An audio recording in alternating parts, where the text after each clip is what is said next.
India के कुछ बुद्धिजीवी पूछ रहे थे कि ये चीन की ऐप्स को बंद करने से आखिर क्या होगा।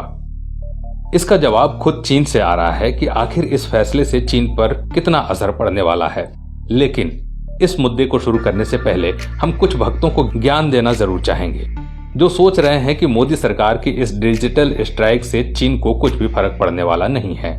कुछ लोग भारत में रहकर चीन की अगुवाई करने से पीछे नहीं हट रहे और उनको डर इस बात का है कि अगर आने वाले समय में भी भारत ऐसा ही करता रहा तो चीन को आर्थिक तौर पर बहुत नुकसान होने वाला है। सच बात यह है कि भारत की कठोर नीतियों से चीन का सिरदर्द बढ़ने वाला है और बाजार गिरने वाला है। चीनी परेशान है कि भारत ऐसे ही बैन लगाता रहा तो देश में बेरोजगारी बढ़ने के चांसेस ज्यादा हो जाएंगे। चीन के आका जिनपिंग परेशान है कि उसकी चीन को बढ़ाने की नीति कैसे चलेगी, क्योंकि भारत को इस वक्त अमेरिका और फ्रांस जैसे देश खुले तौर पर समर्थन देने की बात कर रहे हैं और दूसरी तरफ तो तिब्बत, हांगकांग और ताइवान भी उसे अब आंख दिखाने लगे हैं।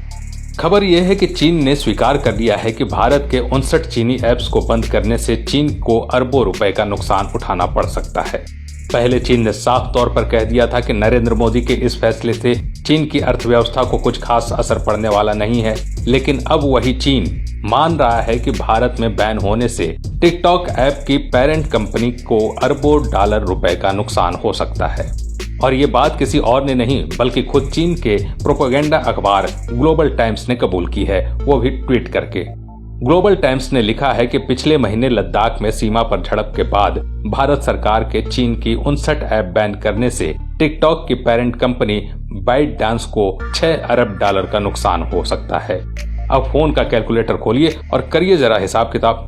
एक ऐप से अगर 6 अरब डॉलर का नुकसान हो रहा है तो 59 ऐप बैन से कितना होगा। भारत सरकार के लगातार चीन के खिलाफ आर्थिक कमर तोड़ने वाले फैसलों से जिनपिंग परेशान है, क्योंकि भारत चीन के लिए बड़ा बाजार है और उसकी अर्थव्यवस्था ही उसकी ताकत और गुरूर की वजह है। अगर भारत ने उसके इस गुरूर को चकनाचूर कर दिया तो उसकी ताकत वैसे ही आधी हो जाएगी। चीन के अखबार भी ये मान रहे हैं कि चीनी इन्वेस्टर्स के लिए भारत एक बड़ा मार्केट है जिस पर पिछले 5 साल से उनकी नजर रही है, लेकिन अब भारत के इन फैसलों से चीन की कंपनियों पर बड़ा असर पड़ेगा। डिजिटल इकोनॉमिक पर नजर रखने वाले विशेषज्ञों का भी मानना है कि इन चीनी कंपनियों के लिए टेंशन की सबसे बड़ी बात यह है कि अब भारत के कहने पर दुनिया के दूसरे देश भी चल रहे हैं। दुनिया के कई देशों के लोग अपनी सरकारों पर अब दबाव बना रहे हैं कि चीनी ऐप्स को भारत की तरह वहां पर भी बैन किया जाए।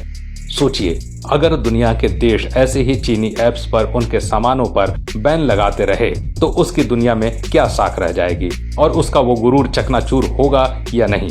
आपकी जो भी राय हो कमेंट में आप हमें जरूर बताएं। आज के लिए बस इतना ही। इस वीडियो को ज्यादा से ज्यादा शेयर करें। अगर वीडियो पसंद आया तो लाइक करिएगा और ऐसे ही वीडियो देखने के लिए हमारे पेज को फॉलो जरूर करें। धन्यवाद।